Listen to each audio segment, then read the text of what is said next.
Welcome to Media Live. Good afternoon. We do apologize for starting a bit late today. We did have some technical issues which we have resolved, and we're ready to bring you the news now. But we start with our headline stories now. When minority in Parliament to head to court over first aid kits that's charged by the DVLA.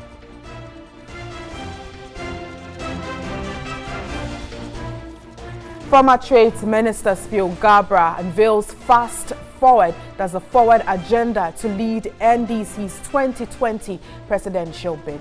Former Commissioner of Shraj counsels government to file a motion at the courts to challenge a report on the $2.25 billion bond issued involving Finance Minister Ken Ofori-Atta.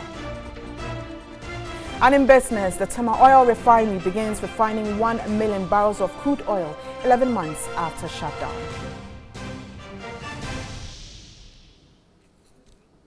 And on the firing front, we'll bring you some stories from the United States of America. Let's start with our stories now. You're watching Media Live. And we first look at the TV license, where a former Director General of the Ghana Broadcasting Corporation, William Ampedako, has defended the collection of TV license fee from the public, saying the state broadcaster could shut down due to its financial challenges. Ampedako said GBC's problems are primarily financial, hence the need for the fees. TV license fee was 30 pesos. And the cost of collection was more than the revenue we were getting. So it didn't make any economic sense to continue. And furthermore, there were some fraudulent people in the system who went around with their own printed receipts collecting TV license fees from people. So we decided to announce to the general public that we've abolished the TV license at that time. A TV station needs a lot of money, even radio.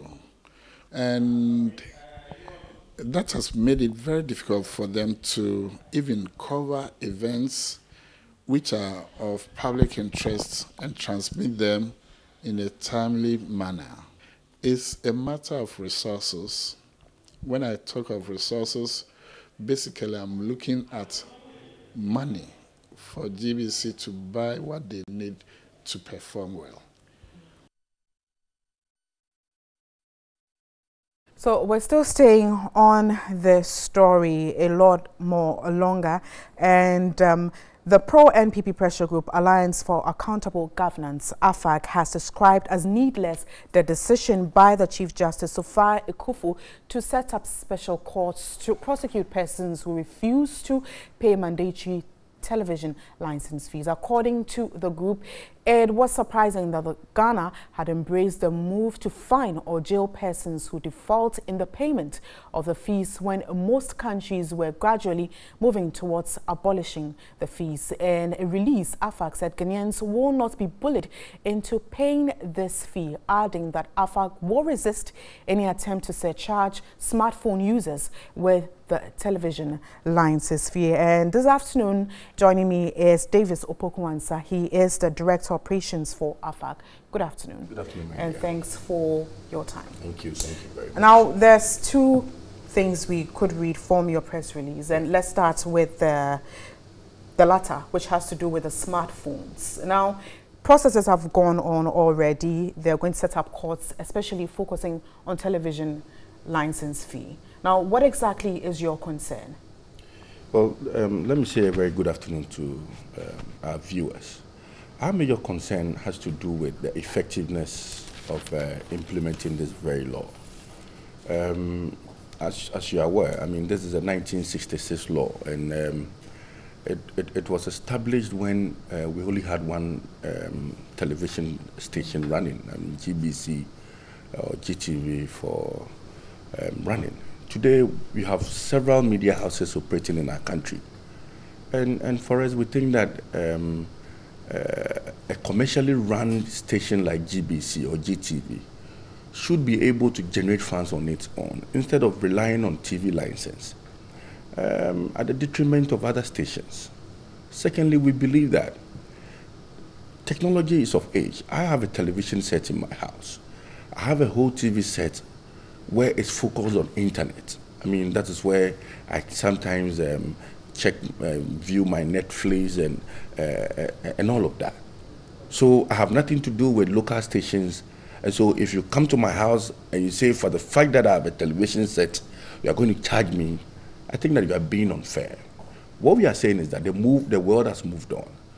And if we indeed would want to charge people for what they watch, it should be coming from the TV stations.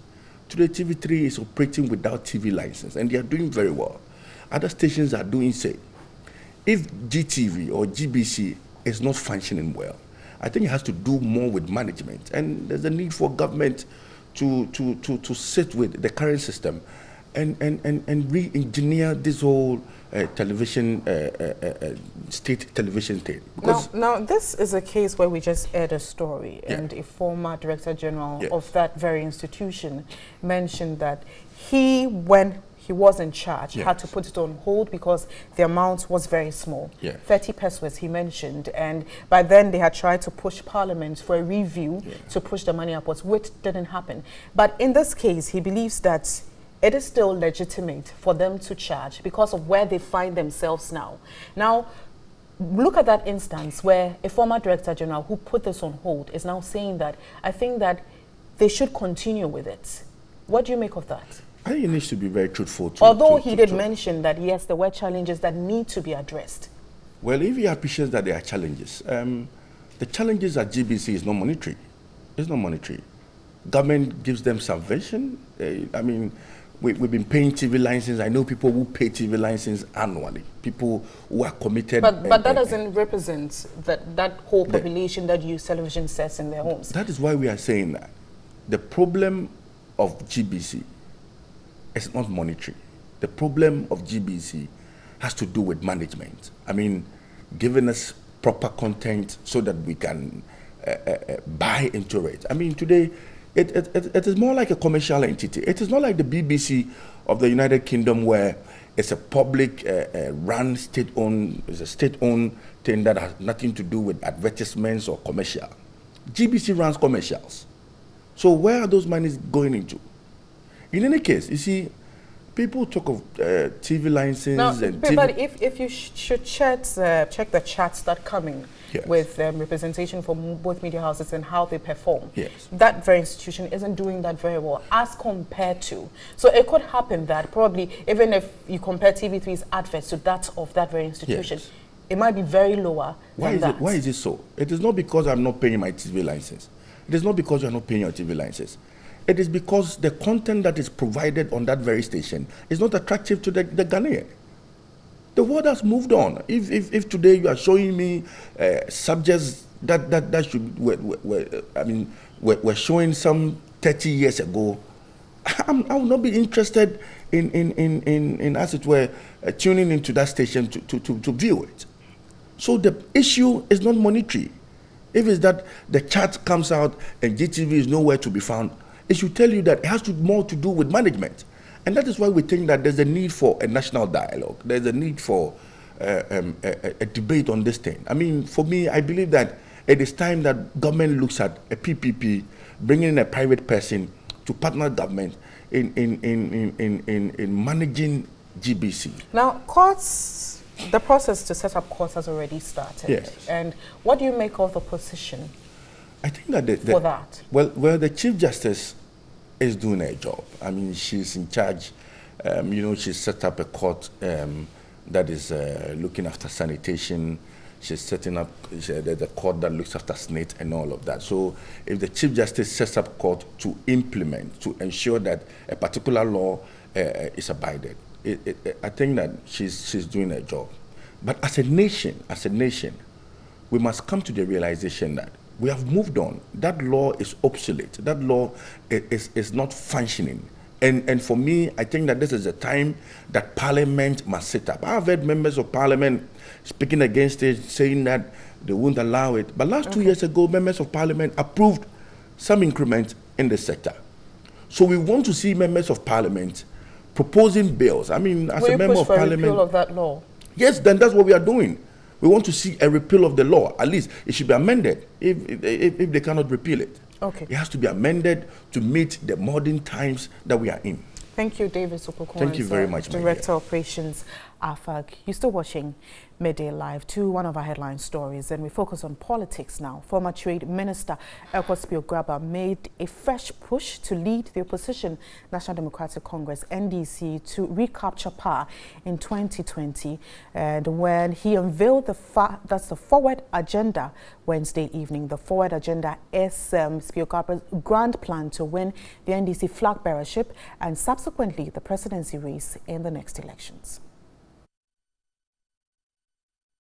Sometimes when we talk about public servants, we talk about public service, we have a misunderstanding because many people now believe that the primary purpose of public service or politics is to make money and to amass wealth for yourself or for your family. And much as it is prevalent, you can see the people of Ghana continually finding a way to reject that practice or that mindset, often in their electoral decisions. And even when they make a mistake by whoever they vote for different positions, they might then change their minds at the next opportunity. This forward agenda that has been established to carry the message of sacrifice, of stewardship, of partnership with many stakeholders, and with commitment to the development of Ghana and Africa is not one that can be led by just anybody. It's not just a matter of your talents. It's not just a matter of your competencies. It's not a matter of the nature of your educational attainments or your financial capacity. It is the motivation in your spirit, which is very difficult to measure, difficult to examine. What is it that motivates people to do what they do? What will motivate somebody 20 years ago when he couldn't have been thinking about presidential potential to give up a $10,000 monthly salary for a $500 monthly salary? How many Ghanaians do you know that have done that or are willing to do that? So these are things that I expect the media to interrogate about those who may wish to lead them in terms of where have they been, what have they done, what sacrifices have they made, and what ideas and vision do they have for the group that they want to lead, which may be a political party, or the country, this country called Ghana, and therefore the continent of Africa, for which Ghana has been a star from the days of our independence. But that stardom, that star position, we have lost over the years for a number of reasons, and which all of us must resolve to try and capture, because that is the essence of who we are as Ghanaians, which gives us a wonderful opportunity to lift up this nation to a level that we have never attained, but which we are capable of attaining. It is this knowledge that I have been privileged to experience and to observe and to see at first hand, not somebody writing for me to read in a book, that has given me their inspiration to say to you and to other Ghanaians, especially those in my party, the National Democratic Congress, that should you wish to give me the opportunity to lead this party and hopefully to lead this country, that I know what it takes and what to do to solve most, not all, but most of the problems that we talk about in Ghana.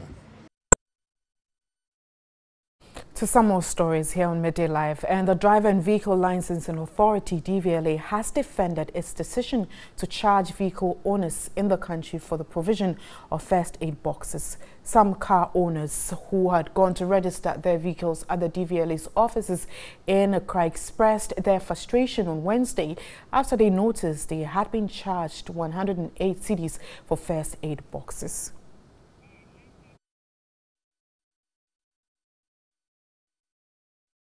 And we're still staying on the story, but we head to the Ashanti region where some drivers who visited the DVLA office in Kumasi have been venting their anger on the decision of the DVLA to make the first aid kits compulsory. They spoke to Benjamin Edu. If someone comes to DVLA and wants to acquire this, there should be an option for that person to get it from the street or get it from DVLA. You don't have to force it on people to buy it from DVLA. Give the people the option to decide where they want to buy this. Yes, I'm definitely not up for it because I think someone is exploiting the society and it shouldn't be that way. I think they have to revise, whoever came out with this, they have to revise the whole thing. The figure there is too much. The price is on the high side. Not losing sight of the importance of a first aid kit in a vehicle. The content is also not valuable compared to what we buy in town. The price is worth than what they brought here.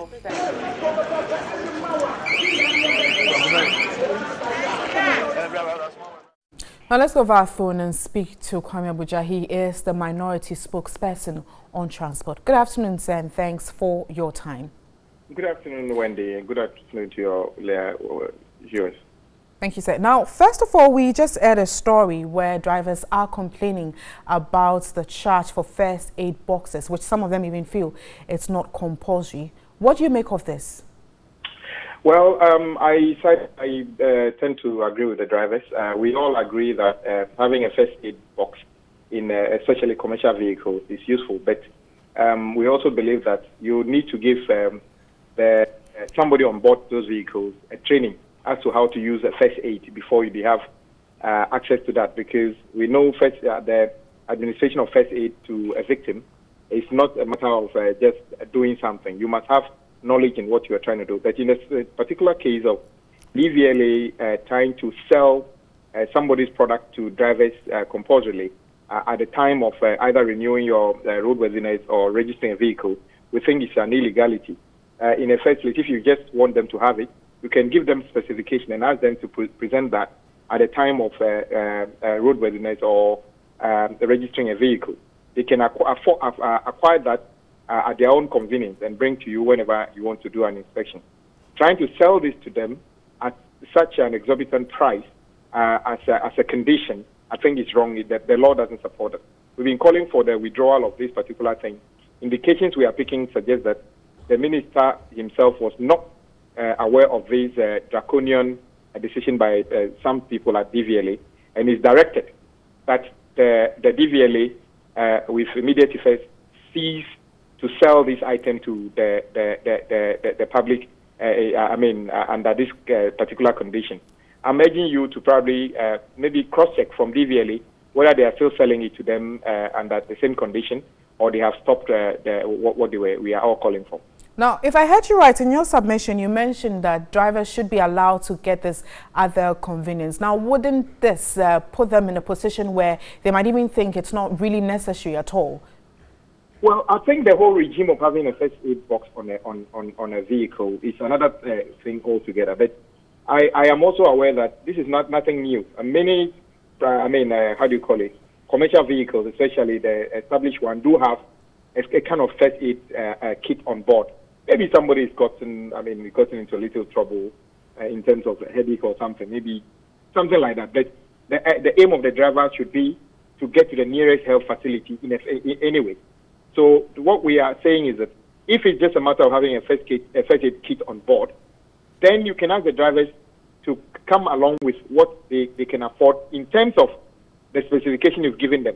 Drivers are already saying that they can afford that at between 5 and 15 cities. So there's no reason for you to sell it to them at 108 Ghana cedi. But I believe that if the indications I'm picking is that the Minister of Transport has given a directive that DVLA cease to sell these items to motorists as a condition, then I think it's good news. But I think I can leave it with you to cross-check. You are a big neck. Now, if indeed they have seized it, would you still proceed to court, or if they haven't, in which stance would you proceed to court on this? Well, if they fail to do that, we would proceed to court and take other measures that we think will protect drivers.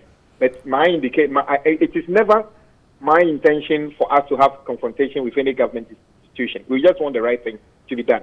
Thank you so much. If they actually withdraw it, we'll continue the dialogue to make sure that things are done properly. Thank you so much for your time. Kwame Abuja is the minority spokesperson on Parliament. We're also trying frantically to reach the DVLA.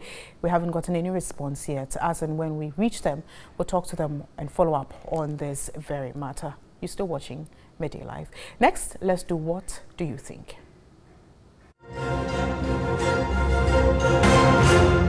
The Accra Metropolitan Assembly has given hawkers in Accra up to Monday, the 8th of January, to vacate the streets and pavements or face eviction.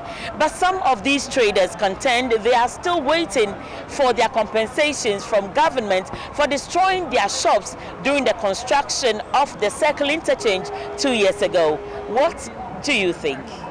Being here is not the best. The whole place has been turned to a marketplace, which is not appropriate. But we should also consider that they are family people, and the economy situation too is not favorable. So whilst we consider them, we should also make sure that their lives are not being in danger or something like that. Because the last time I'm driving, Blake FLE, come here to for almost so. Until women the master mine my day, and free has say now or more. Shop no so abandon some more baby internet. I don't think it's right for them to be on the street because firstly we all know that pavements are not placed since that they are meant for hawkers to be there. So they have to we have our supermarkets and some built places that they can sell. So they have to find places for them to be there, but not on the street or the pavement. No, I don't think so. Yeah. What about those who are still waiting for their compensation? With that, I don't know what came into agreement first that they were able to put their stores or whatever at the pavement. But I think so far as the government is involved, that is the AMA taking money from them, they are supposed to be compensated. Staying on the street is not the best. But then the information has to be given earlier before mounting pressure for them to live here. That's why they've given them 1 week. 1 week. To vacate. Even though they have not paid for, but then 1 week I think is too small. This is where people get their daily bread. At least a month they can reorganize themselves and relocate. As you can see now, you can see. Sometimes it's fight between we and them. Yeah, but if so far as there's a market, they should be there. For me, what I think is the reason why AMA might want them to move is what? To make the city look clean and to make us look like a civilized people. Yeah, so when there's a market, we have to definitely move into the market just to help make the country a better place.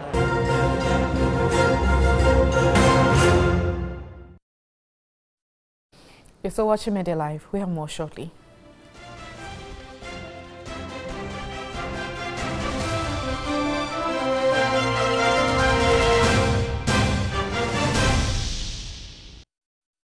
Still watching Media Live. Thanks for staying with us. And the former commissioner of the Commission on Human Rights and Administrative Justice, Shraj, has counselled the government to file a motion to the court to challenge a report on the $2.25 billion bond issue involving Finance Minister Ken Ofori-Atta. And this afternoon, we do have the former commissioner via phone. Good afternoon, sir, and thanks for your time. Good afternoon. It's a pleasure. All right. Now, with what you've put out there procedurally, was Shraj wrong with its work done on this very matter? Well, I'm not going to comment on the accuracy or validity of the decision. I could answer questions relating to the procedural aspects and so on, but it is not my policy, unless in exceptional circumstances, to critique the decision of Shraj in view of my past, position as commissioner in Shraj. Now, there are some persons who believe that there was some bit of interest in this matter and they felt that the outcome should be challenged. Now, if government wants to take this process further, what can be done? Well, when Shraj gives a decision, The decision is really a recommendation. It's not like a court where it's a binding decision from which you can appeal. It's a recommendation. So the parties may accept or reject the recommendation. And if any of the parties feels aggrieved, such party can go to the High Court to challenge the decision on a variety of grounds. For example, if the party feels that Shraj did not have the jurisdiction or the mandate to entertain this particular complaint, or that Shraj did not give any of the parties a fair hearing, then the High Court can look into the matter and determine whether this allegation is well-founded, and if it is, the court may set aside the decision or may make an appropriate order as to the future of the case. So there is room for parties who are aggrieved by a decision of Shraj to go to the High Court, to invoke the supervisory jurisdiction of the High Court, to examine the validity of a decision or findings which have been made on certain specific grounds. All right, well, thank you so much for your time. I have been speaking with former Commissioner of Shraj, Justice Emil Short. But a lot more on this very topic. And the Dynamic Youth of Ghana Pressure Group has observed the posture of government on this very bond saga. A statement issued and signed by the convener says that the highly corrosive reaction of trust reposed in our state institutions, and the group confidently disagrees with the Deputy Attorney General on this very matter, saying he has overstepped its bounds in investigating the bond saga. Joining me this afternoon is Indiji Wanda. He is the Director Research for Diamond. Good afternoon. Good afternoon. And thanks for your time. Yeah. Now, what exactly are your concerns regarding the bond saga? Now, first of all, we would like to say that way back in May, we wrote to the Securities and Exchange Commission because we felt that the law that establishes the Securities and Exchange Commission is one that mandates them to investigate on and advise government on issues that regards securities and bonds in Ghana. But surprisingly, we were told by the Securities and Exchange Commission that they lack the legal capacity to actually investigate this matter. Now, fast forward, we after the charge report is out, the Deputy Attorney General is now saying that it is the mandate of the Securities and Exchange Commission to investigate the matter, and for that matter, Shraj has overstepped its bound. But when you look at the Constitution, Article 181, that's stipulated. Did you go to SEC because you didn't believe in the processes of Shraj? No, that was not the case. We went to SEC because we're of the view that this particular thing is a financial transaction. And you see, for financial transactions, the Securities and Exchange Commission at 929 is what establishes them and gives them the mandate to investigate and do all that pertains to the financial industry in Ghana. So we're of the view that they stand a better chance of investigating this issue, looking at the financial aspect. But funny enough, when they told us that, and secondly, they also said that they do not even have records on this particular bond that was issued. So today, if the Deputy Attorney General is saying that it is their responsibility, what documents are they going to use to investigate this matter? So we have the view that, look, yes, people can challenge the report of Shraj, no two ways about it, it's within the legal purview, no problem. But to say that the Securities and Exchange Commission should now go back and investigate this matter would bring about another big issue of conflict of interest, because we know that the Securities and Exchange Commission is being manned by a very good business associate of the Finance Minister, Mr. Godfrey Odame. Now, let's go to what we just heard Justice Emil Short say, that if the people who have concerns about this, they could go to the High Court. What do you intend doing about this matter? First of all, for us, we have the view that many individuals are pursuing this matter. We know that gradually, we are getting to the bottom of the matter, because the information that has been shown out by Shraj means that we have been vindicated. We at Diamond have been vindicated, because we have the view that the processes that have been stipulated in the Act has been violated. And this is something that we felt that even though they are political activists in this particular matter, the minister and the people, they could have come home and said, look, yes, because whatever happens pertaining to this particular bond have an effect on Ghana's ability to be able to raise bonds in future times when they want to do that. So we feel that, yes, looking at the way things are going, yes, there are strong indications that people are going to the High Court, they're going to see whether they can have reviews of it and that. Yes, but this is good for us as for our democracy. But one thing that we want to say to our leaders in this country as youth is that everything that happens, they should look at the future. The Faustian bargain as a nation is what is killing us. If they were to have agreed that mistakes have been committed long ago, it's been over almost a year now, we would have had that issue solved, and the international community would have reposed confidence in what we do as a country. All right, thank you so much, Indiju Wanda. He is the Director of Research at Diamond. You're still watching Midday Live.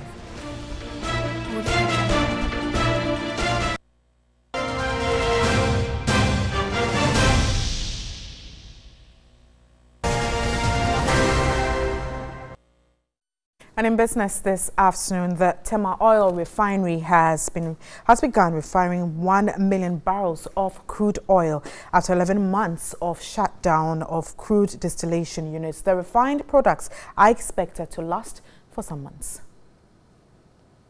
The two plants of the refinery, the Crude Distillation Unit (CDU) and the Residual Fluid Catalytic Cracker (RFFC), were both under maintenance since February 2017. Almost a year on, Wednesday, January 3, management and engineers have started operation to test the viability and the strength of the plant.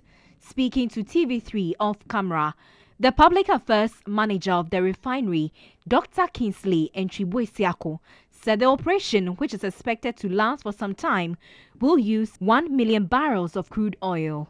He added that the crude oil used for the processing are from the refinery storage tanks. Out of the processing, a large quantity of gasoline, petrol and diesel would be generated for supply. Engineers say after the test run on the plant, it will be back on its feet to take in more crude oil. They added that the sequence is for the CDU to generate enough residue for the RFCC to take over and also to refine the residue. Meanwhile, works on the Residual Fluid Catalytic Cracker will soon be completed soon.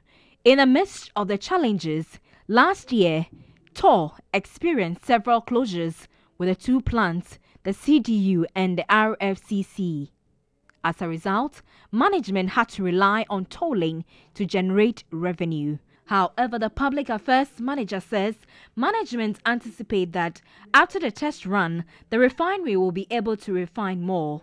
For this year, many are anticipating that TOR will receive crude oil from the Jubilee fields. Last year, about 25,000 barrels were refined from the 10 fields. Let's go to the Immigration Services, and more than 1,000 prospective applicants besieged the Elwak Sports Stadium to be enlisted on that service, and Greater Accra alone had 15,704 applicants that are expected to undertake the screening, out of which 9,000 will be screened for medicals. Michael Amakwata, the Public Relations Officer, spoke to TV3.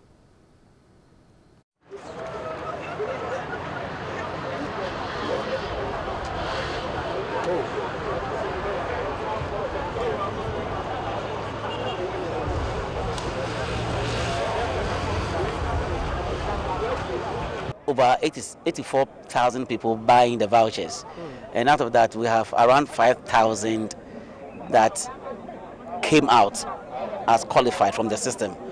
So nationwide we are looking at that. Look at 5,000 people to be recruited. To go to the screening. Go to the screening. Yes, this is the second phase. There's a third phase. Those, like after the screening and those who pass the aptitude test, then the next phase is medicals. So those who will be shortlisted from the aptitude test will go for medicals, and after the medicals, definitely some will be screened out.